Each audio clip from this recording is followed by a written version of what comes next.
28 বছৰ আগত জোৰণত মানে 2 নম্বৰ কাপোৰ কৰি দিছিল কৈছে ইমান ধুনীয়া লাগিছে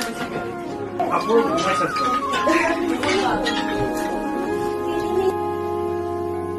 আজি মই